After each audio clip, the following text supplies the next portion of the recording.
우리 같이 인사 나누겠습니다. 일주일 동안 수고하셨습니다. 은혜 받고 돌아갑시다. 이 시간에는 창세기 22장 1절부터 14절까지 읽었습니다. 말씀의 제목은 하나님을 신뢰하고 순종합시다입니다. 하나님을 신뢰하고 순종합시다. 오늘 본문인 창세기 22장은 아브라함이 100살에 낳은 아들 이삭을 모리아산에서 제물로 바치는, 번제물로 바치는 이 사건을 기록하고 있습니다. 이 사건은 창세기에 나오는 사건들 중에서도 굉장히 유명한 사건이죠. 그런데 여러분, 우리 잘 볼까요? 아브라함이 이삭을 하나님께 제물로 바치는 것은 자발적인 거예요? 하나님의 명령이에요? 하나님의 명령이에요. 우리는 이 사건에서 여러 가지 궁금한 것들이 많아요. 여러분은 어떤지 모르겠지만 저는요, 지금도 살면서 하나님 앞에 참 묻고 싶은 게 많아요.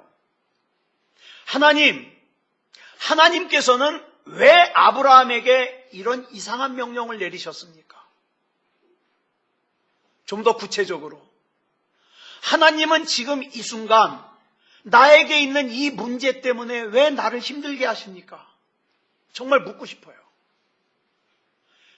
그 외에도 우리는 여러 가지 질문을 할 수 있어요.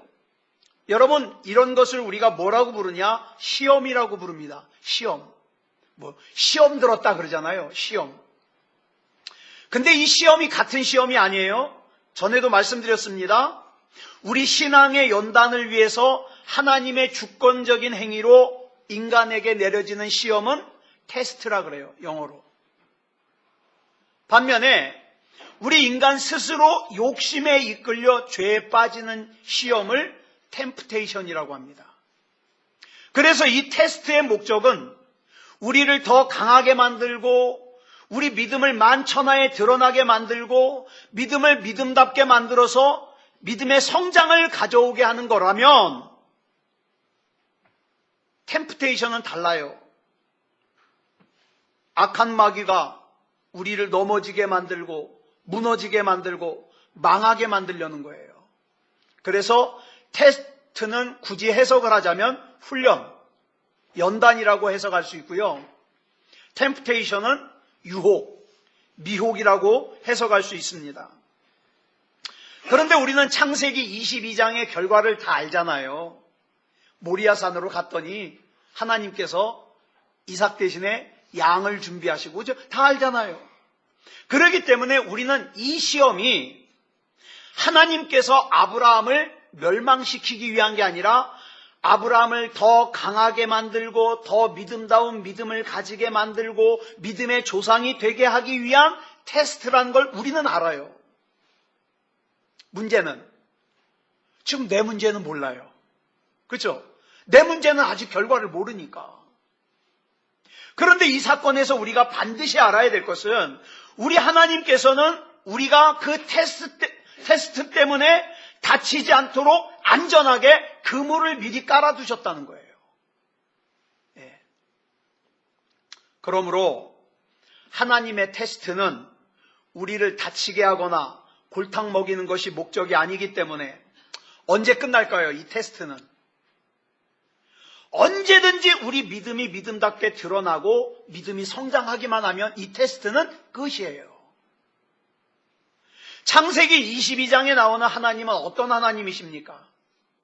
우리는 한마디로 이렇게 얘기하죠. 예비하시는 하나님, 여호와 이레의 하나님. 이게 창세기 22장에 나오는 하나님이에요.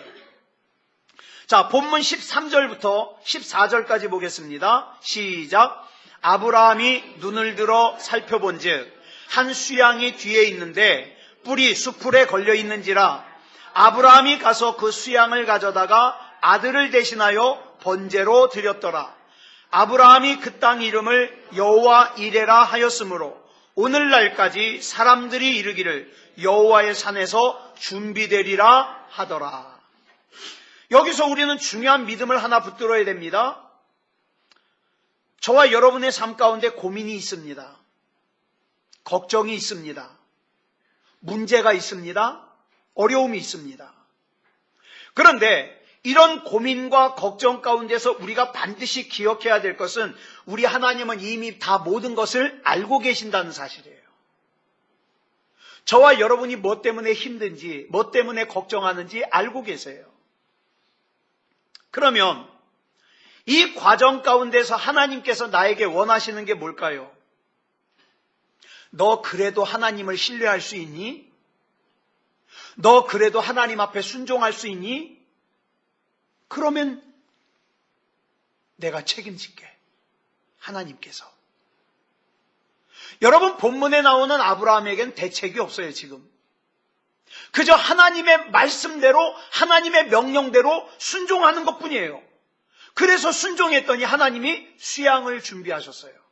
그것도 전 참 성경 읽으면서 재밌는 게, 만약에 그 모리아산에 수양은 있는데 수양이 뛰어다녀요. 아브라함아, 너 그 수양 잡아서 이삭 대신에 제물로 드려라. 그러면 아브라함이 그 수양을 잡으러 뛰어다니겠죠. 아마 성경 내용이 이렇게 바뀌었을 거예요. 아브라함이 수양을 쫓아다니다가 심장마비로 죽으니라. 그죠? 그럼 어떻게 잡아요? 펄펄한 수양을. 그런데 하나님께서 아브라함이 힘들까봐 수양의 뿔을 수풀에 걸리게 해서 꼼짝 못하게 잡아주셨어요.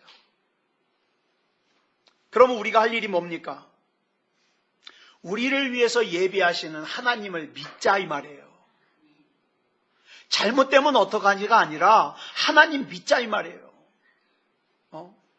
여러분 서커스 공연할 때 막 공중제비하죠. 그네 타죠. 이 사람들이 뭘 믿고 그렇게 그네를 타요? 밑에 그물이 있잖아요. 나 떨어져도 안 죽어. 그죠? 그물이 있잖아요. 저와 여러분에게 이렇게 그물을 밑에다가 걸어놓고 뛰라고 하시는 주님이세요. 그런데 우리는 그 그물을 자꾸 의심합니다. 하나님, 이 그물 안전합니까? 이 잘못되면 누가 책임지죠? 하나님, 내가 떨어졌을 때 이거 찢어지지 않아요? 의심해요. 여러분 기억하세요. 하나님이 만드신 그물은 안전합니다. 제가 지금까지 살아보니까 안전해요. 전 지금까지 제가 가졌던 문제 중에서 앞날이 보인 게 없었어요. 그런데 그때 순종하니까 어떡합니까? 아, 하나님의 인도하심은 완전하구나. 완전하구나. 여러분, 시험의 목적이 뭐예요? 템프테이션 말고. 테스트의 목적이 뭐예요? 하나님 믿으라는 거예요. 나를 그렇게 못 믿겠니? 그래서 창세기 22장에서 하나님께서 아브라함에게 원하시는 건 오직 하나예요. 나 믿어라. 내가 너 붙드는 거지 네가 나 붙드는 거 아니야. 여러분, 우리 착각하면 안 돼요. 내가 하나님 붙든다고 생각하지 마세요. 하나님이 나 붙들어 주셔요. 여러분, 닥터 지바고라는 소설 보셨습니까? 저는 소설은 안 읽고 영화로 봤어요. 영화로. 이 소설로도 유명한 닥터 지바고라는 영화가 있어요. 이 영화가 만들어진 해가 제가 태어난 해하고 똑같아요. 1965년. 근데 이 영화가 우리나라에는 1985년에 들어왔어요. 20년 뒤에. 이 닥터 지바고의 역사적인 배경을 보면 당시 구러시아의 절대적인 왕권을 지녔던 차르라는 황제의 체제가 무너지면서 1차 세계대전이 일어나요. 러시아 혁명이 일어나요. 또 러시아 안에서 내전이 일어나요. 막 그 러시아가 아주 혼란스러웠어요. 우리나라에 어때요? 일제시대가 끝나고 그 다음에 어떻게 해요? 그러면 6.25 사변이 일어나고 막 엄청 혼란스러웠잖아요. 막 그런 러시아의 혼란스러운 격변의 역사 가운데 진행되는 영화예요. 그런데 저는 이 영화의 마지막 장면이 진짜 인상적이에요. 장군이 여자 주인공인 타냐에게 물어봐요. 네가 아버지하고 헤어진 진짜 이유가 뭐냐? 그랬더니 타냐가 가슴속에 그동안 품고 왔던 그 깊은 상처를 얘기합니다. 그때 아버지가 내 손을 놨어요. 나 버렸다는 거죠. 자기 살겠다고. 아버지가 내 손을 놨어요. 여러분, 막 러시아 혁명이 일어나가지고 막 웅성웅성한 난리통에 아버지가 내 손을 놓고 도망가는 바람에 잃어버렸다는 거예요. 그런데 그때 장군이 이런 말을 합니다. 타냐야, 내가 진실을 얘기해 줄게.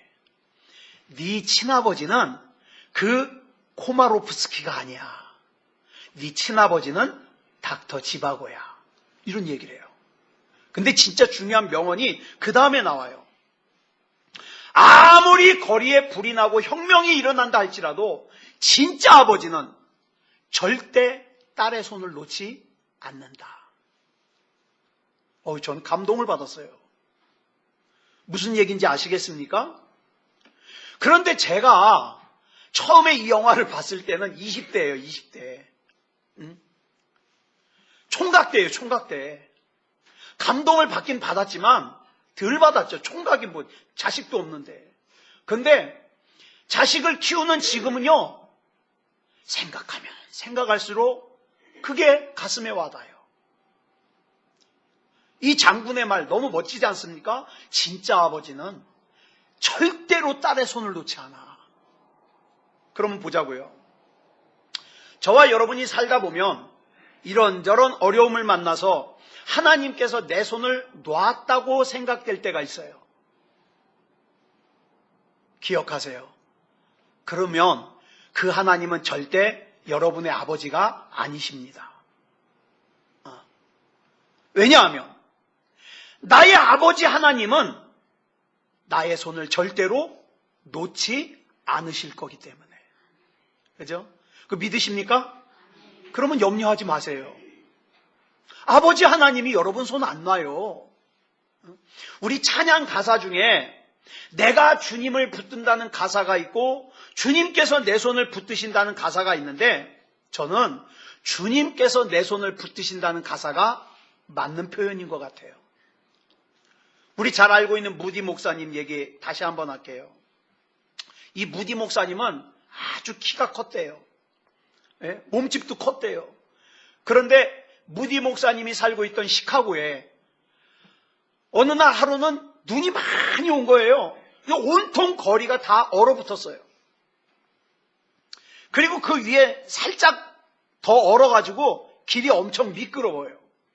그런데 무디 목사님의 어린 딸이 공원으로 나가서 놀자고 자꾸 조르는 거예요. 아빠 공원 가서 놀자. 그래서 외투를 입은 후에 딸의 손을 잡고 밖으로 나왔습니다. 근데 딸이 너무 좋아라 하면서 가면서 여러분 아기 때 그러잖아요. 부모가 손을 좀 잡으려고 그러면 어떻게 해요? 나 혼자 갈 거야. 나 잡지 마 그러잖아요. 이 목사님 딸이 그런 것 같아요. 잡지 말라고.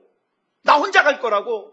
그러다가 와장창 미끄러져서 넘어졌어요. 넘어진 딸은 아프다고 울었고 무디 목사님이 그 엎어진 딸을 갖다가 일으켜 세운 다음에 어디 다친 데 없는가 확인한 뒤에 그러니까 아빠 손을 잡아. 그랬더니 한 번 넘어진 이 딸은 그럼 아빠 손 잡아. 손 잡는데 손가락만 잡아. 그런 애 있잖아요. 아주 인심 쓰듯이 손가락만 잡아. 그래가지고 무디 목사님이 딸 손가락만 이렇게 잡았어요. 조금 가다가 딸이 쫄떡 미끄러지니까 잡았던 손이 쏙 빠져버려요. 또 엎어졌어요. 그래가지고 또 울었죠. 무디 목사님이 그러니까 아빠 손 잡아. 그랬더니 이번에는 딸이 아빠 손을 잡아요. 큰 아빠의 손이 딸의 손을 갖다가 탁 움켜잡았습니다. 조금 가다가 이 딸이 또 미끄러져가지고 넘어지려고 그러니까 그 순간 아빠의 손에 힘이 쫙 들어가면서 넘어지지 않게 붙잡더라 이 말이에요. 여러분, 그 후로도 몇 번이나 이 딸이 넘어지려고 하면 무디 목사님은 손에다가 힘을 줘서 딸을 잡아 일으켰습니다. 아빠에게 자기 손을 전부 맡긴 후 이 딸은 넘어졌을까요? 안 넘어졌을까요? 안 넘어졌죠. 우리는 많은 순간에 실패하기 전에는, 넘어져 보기 전에는, 조직의 쓴맛을 보기 전에는 하나님께 손을 안 내밀어요. 이 바보 같은 인생이. 뭐 자기 힘 갖고 뭐 할 수 있을 줄 알아요. 그러니까 나 주일날 바쁘다는 거예요. 나 예배 드릴 시간조차 없다는 거예요. 그러다가 그렇게 예배도 무시하고 하나님도 무시하고 살다가 조직의 쓴맛을 한번 딱 보고 나니까 어떡합니까? 하나님 앞에 손 맡겨요. 전부여 의지 없어서 손 들고 옵니다. 손을 맡겨요. 그때부터는 뭐예요? 하나님을 알아가더라. 하나님을.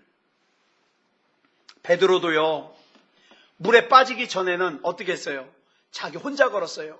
주여! 만일 주님이시거든 나를 오라 하소서. 와! 그랬더니 물 위를 갔어요. 그러다가 바람을 보고 파도를 보고 겁나가지고 어떻게 해요? 물속으로 빠졌죠. 물속으로 빠진 베드로를 건져냈더니 어떻게 됩니까?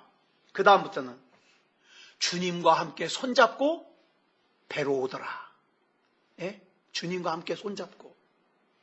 그러므로 여러분, 하나님께서 내 손 붙잡으셔야 됩니다. 예. 좀 기분 나쁜 말씀 드릴게요. 여러분 그다지 잘나지 않았어요. 여러분 그다지 힘세지 않아요. 그래서 우리는 하나님이 아니면 안 돼요. 하나님이 아니면.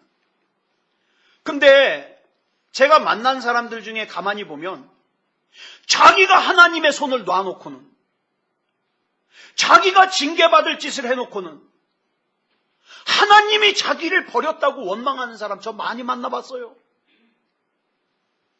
그러므로 믿음이 뭐냐?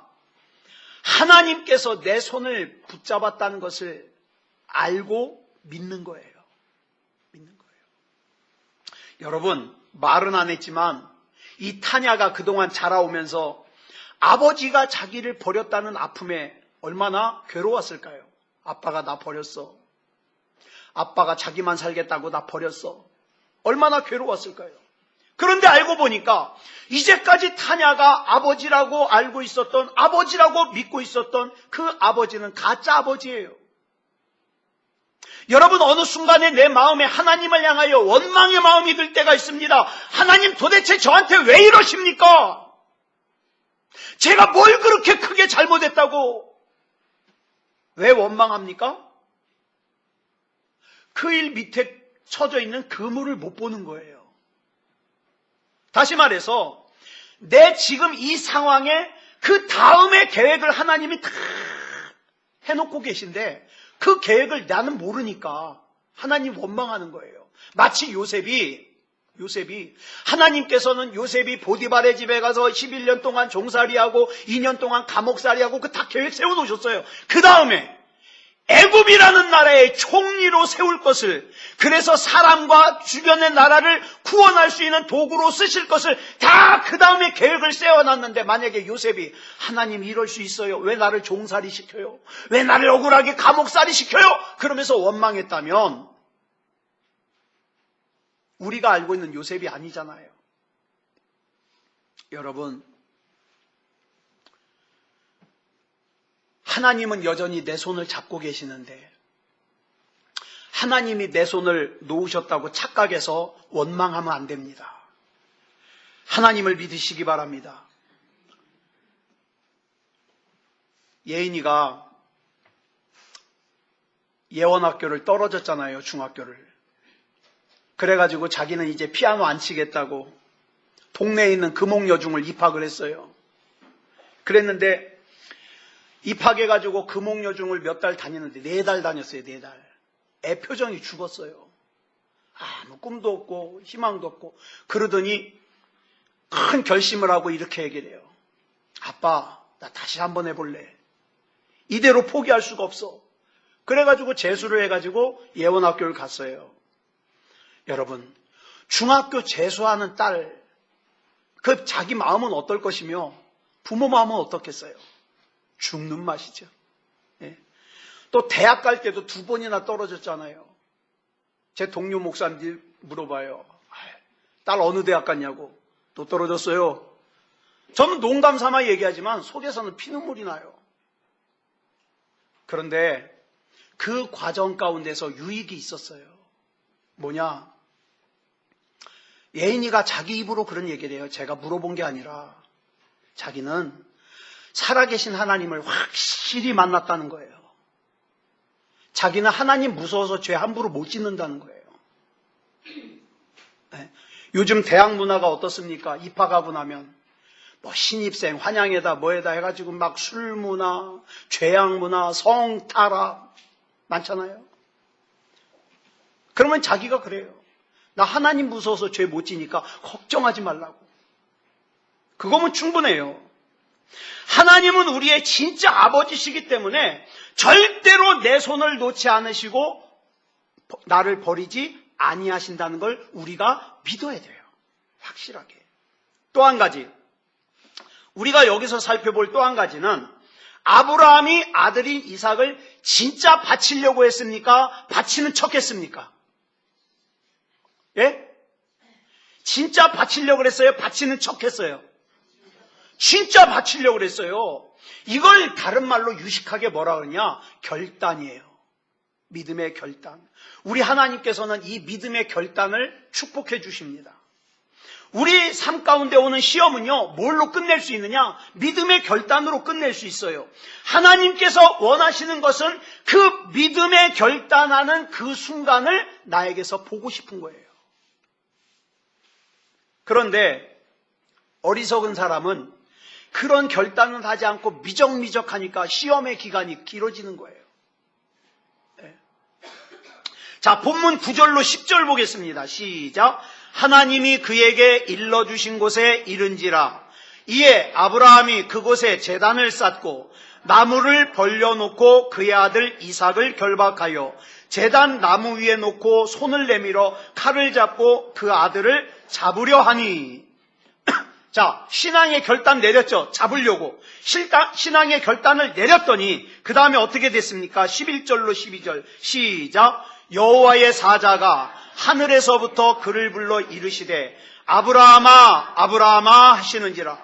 아브라함이 이르되 내가 여기 있나이다 하매 사자가 이르시되 그 아이에게 내 손을 대지 말라. 그에게 아무 일도 하지 말라. 네가 내 아들 내 독자까지도 내게 아끼지 아니하였으니 내가 이제야 내가 하나님을 경외하는 줄을 아노라.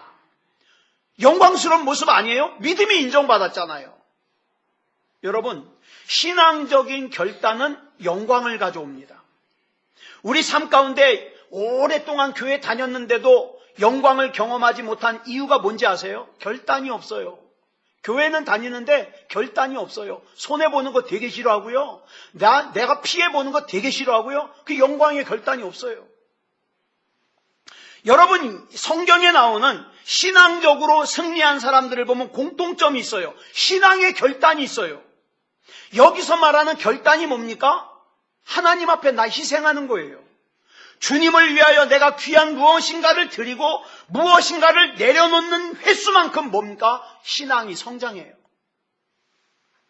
그때 영광을 경험하고 성장하고 승리를 맛보는 거예요. 여러분, 다니엘서 읽어보셨죠? 다니엘서에서 어떤 내용이 기억나십니까? 주로 기억난 게 뭐예요?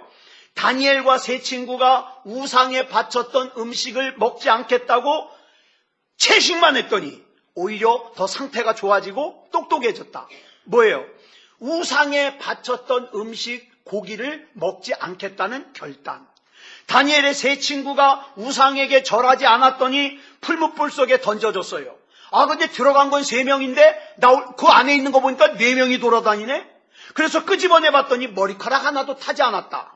뭐예요? 우상 앞에 절하지 않겠다는 결단.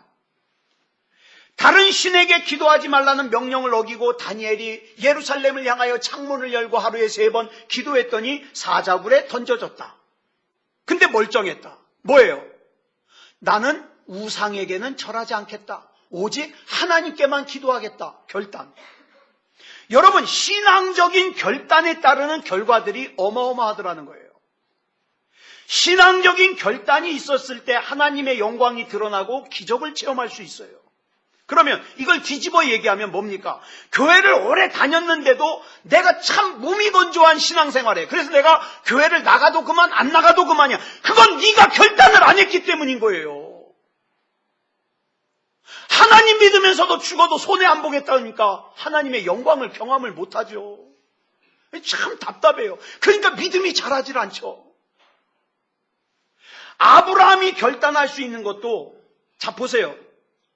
이 결단이라는 것은요, 나한테 뭔가 소중한 것이 있을 때 하는 거예요. 아브라함이 내가 하나님 앞에 아들 이삭을 바치겠습니다. 이건 뭐예요? 나한테 지금 아들이 있잖아요. 그러니까 바치겠다는 거예요. 저는 이런 사람들 많이 봤어요. 돈 많이 벌면 헌금 많이 하겠대요. 자기 로또 당첨되면 건축 헌금 많이 하겠대요. 이런 건 결단이 아니에요. 뭐가 결단입니까? 실제로 내가 돈을 가지고 있는 상태에서 헌금하는 게 결단이죠. 아브라함이 100살에 낳은 아들이 있기 때문에 결단할 수 있는 거예요. 아들이 있으니까. 실제로 나에게 시간이 있는 사람이 시간을 드리는 게 결단이에요. 실제로 내게 건강한 몸이 있는 사람이 건강한 몸을 드리는 게 결단이라고요. 그러면 우린 이런 질문해야 돼요. 하나님께서 지금 내가 가지고 있는 것을 나에게 주신 이유가 뭘까? 그 귀한 것 가지고 결단하라는 거예요. 결단. 여러분, 죽으면 죽으리라는 유명한 책을 쓰신 안희숙 여사라는 분이 있어요. 여러분, 이 책은 꼭 한번 읽어보셔요. 죽기 전에 꼭 읽어보셔요. 죽으면 죽으리라. 속편이 뭐냐? 죽으면 살리라. 제가 그 다음 책을 하나 쓸까? 죽어도 못 죽어. 뭐 이런. 하여튼 이 책 참 괜찮아요. 여러분 꼭 한 번씩 읽어보세요. 이 안희숙 여사는요, 믿음의 가정에서 자랐습니다.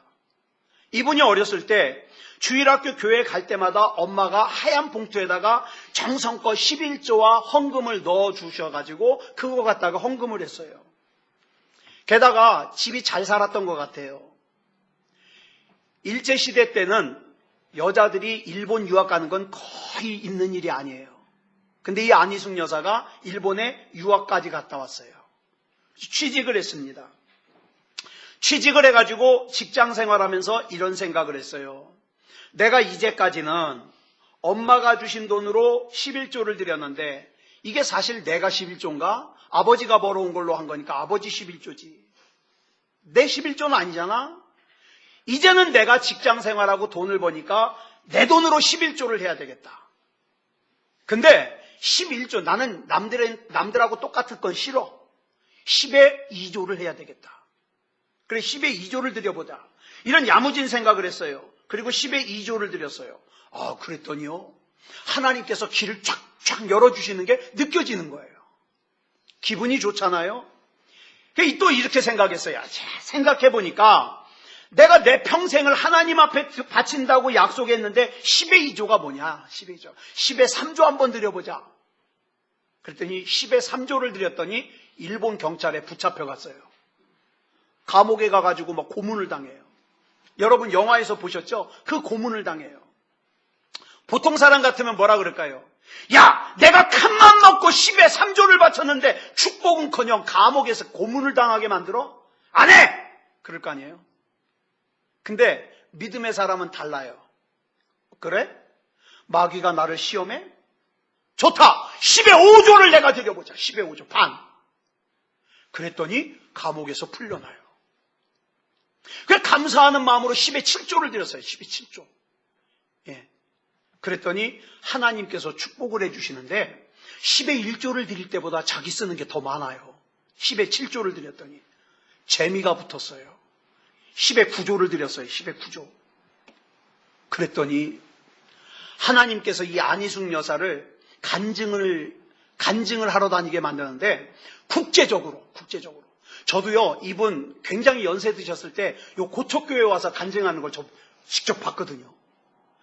국제적으로 간증을 하러 다니게 만드시는데 처음에는 배 타고 다녔는데 나중에는요, 그 나라에서 초대를 하면서 비행기 티켓을 막 끊어서 보내오는 거예요. 비행기 타고 다녀요. 그것도 아주 좋은 자리로. 게다가 가서 묵는 호텔도 별 5개짜리. 미국에 가면요, 그 당시에 옛날에 한국의 대통령이 오면 별로 만나주지 않는데 안희숙 여사가 가면요, 미국의 대통령이 만나줄 정도예요. 국빈. 너무너무 재미가 있어가지고 이 안희숙 여사가 자기 수입을 다 바쳐요. 10에 10을. 그랬더니 이분 남편이 그 유명한 김동명 목사님이에요. 이 김동명 목사님 사례비가 많으니까 자기가 10에 10을 다 바쳐도 하나님께서 풍성하게 살게 해주시는 거예요.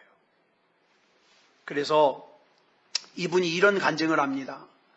내가 10에 10을 다 드리면 나는 빈털터리가 될 줄 알았는데 하나님께서 더 채워주시고 더 채워주셔서 나는 감당 못할 은혜 속에서 살았다. 그러다가 이분이 1997년에 미국 LA에서 소천하셨습니다. 저는 이 얘기를 드릴 때마다 좀 걱정돼요. 여러분 가운데 어떤 사람은 또 목사님 또 헌금하라는 얘기구나. 아니요. 그것이 불편하게 들린다면 하지 마세요. 헌금하라는 얘기가 아니에요. 여러분, 이분과 우리와의 차이점이 뭡니까? 이런 류의 이야기를 귀가 따갑게 듣기만 하는 사람이 있는가 하면 나도 이 말씀대로 한번 살아볼까? 살아보는 사람이 있어요. 그 차이예요. 저는 저와 여러분이 하나님의 말씀을 듣기만 하는 것이 아니라 그 말씀대로 살아내기를 바랍니다. 살아내기를. 쉬운 일이 아니에요. 그래서 저와 여러분이 이런 간증의 주인공이 됐으면 좋겠어요. 오늘 본문에 나오는 아브라함의 믿음을 통해서 우리가 알 수 있는 게 뭐냐? 하나님께서 명령하셨을 때 결단하고 순종하니까 하나님께서 영광을 받으시고 하나님께서 감동하시고 하나님께서 칭찬해 주셔요. 요즘에 우리 주변에 믿음다운 믿음 찾아보기가 참 힘들어요. 자기 기분대로 신앙생활하고요. 자기 컨디션대로 신앙생활해요. 모든 결정의 기준은 자기예요. 그러면 안 돼요. 여러분, 우리 하나님을 감동시켰으면 좋겠어요. 네가 이제야 나를 경외하는 줄을 내가 알겠다. 아브라함의 결단에 감동하셨던 하나님. 이제 저와 여러분도 그렇게 살았으면 좋겠어요.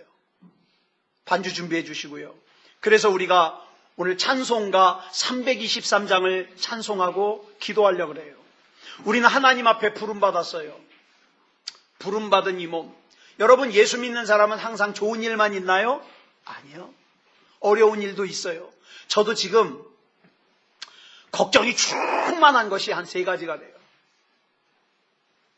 근데 이걸 누구한테 얘기해봤자 딴 사람도 걱정만 할까봐 저는 이 걱정 충만한 걸 제 속에 두고 하나님과만 통화합니다. 하나님이 나 책임지시잖아요. 지금 크고 무거운 짐이 3가지가 있는데 하나님 책임져 주시옵소서. 네. 그래서 저는 기대합니다. 이 문제가 하나님의 은혜 가운데 이렇게 해결되잖아요. 그러면 제 믿음은 조금 더 잘하는 거예요. 왜? 경험했잖아요. 경험. 자, 우리 찬양하고 우리 합심으로 기도하겠습니다.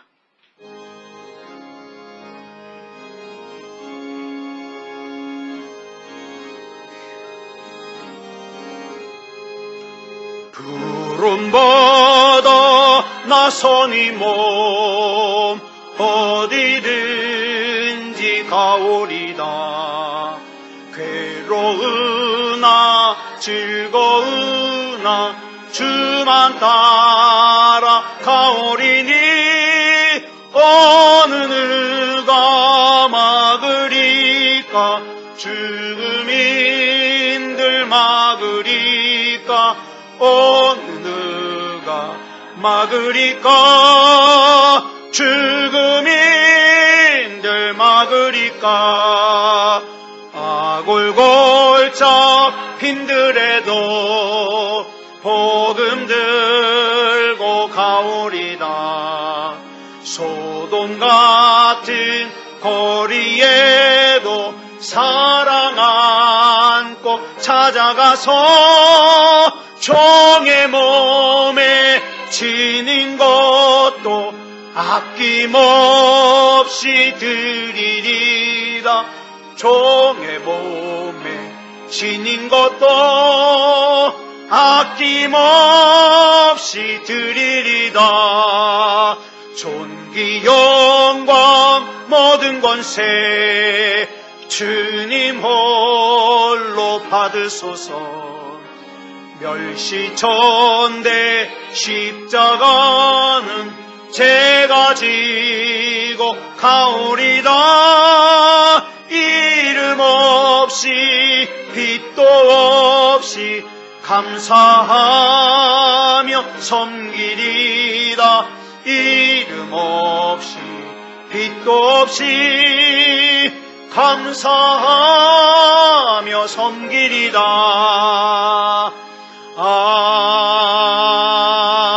아멘. 우리 시간같이 기도하실 때에 하나님, 나를 끝까지 붙잡고 책임져 주시는 하나님을 신뢰하여 믿음으로 살게 해 주시옵소서. 내 앞에 문제 있습니다. 그러나 이 문제를 이길 수 있는 능력도 믿음도 하나님께서 주실 줄 믿습니다. 우리 같이 합심으로 기도하겠습니다. 사랑의 아버지 하나님, 감사합니다. 우리 하나님의 은혜 가운데 여기까지 살아왔습니다. 아버지 하나님이여, 구비구비마다 어려운 문제들이 있었지만 우리 하나님의 은혜 가운데 하나님의 인도하심으로 여기까지 왔습니다. 물론 지금도 앞에 장애물이 있습니다. 문제가 있습니다. 답답함이 있습니다. 두려움이 있습니다. 그러나 예수 그리스도 이름으로 이겨낼 걸 믿습니다. 사랑의 아버지 하나님, 나를 굳게 잡으시고 나를 책임져 주시고 나를 인도하신 하나님께서 앞에서 옆에서 뒤에서 위에서 나를 붙잡아 주시고 인도해 주실 줄 믿습니다. 아버지 하나님, 믿음으로 이기게 하여 주시옵소서. 믿음으로 이기게 하여 주시옵소서. 하나님을 신뢰함으로 이기게 하여 주시옵소서. 우리 하나님께서 붙잡아 주시고 인도해 주실 줄 믿사오며 그리스도 예수님의 이름으로 간절히 기도드려 싸움나이다. 아멘.